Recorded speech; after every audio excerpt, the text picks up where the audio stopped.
In some cases, one of two products with an identical name has a name extension, like here for example, HPTP.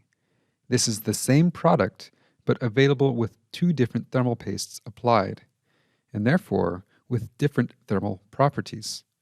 A description is available in the product information, notated with the letter I.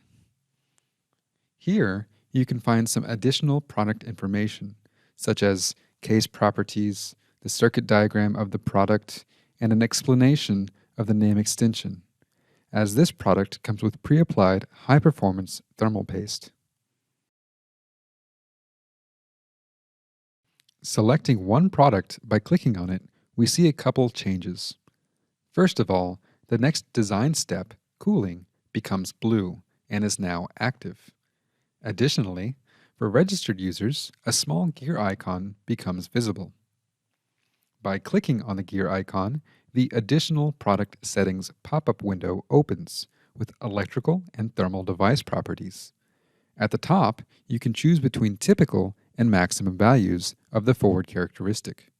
Or you can directly edit main properties like forward voltage of the transistors and diodes, or switching energies and thermal resistances.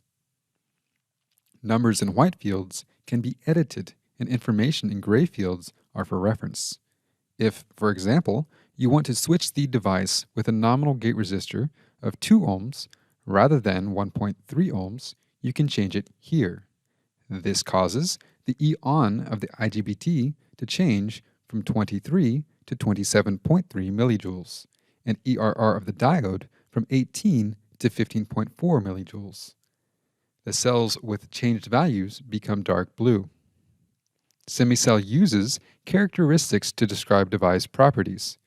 If you change, for example, VF of the diode to 3 volts, the whole characteristic is multiplied by a factor equal to new value divided by old value.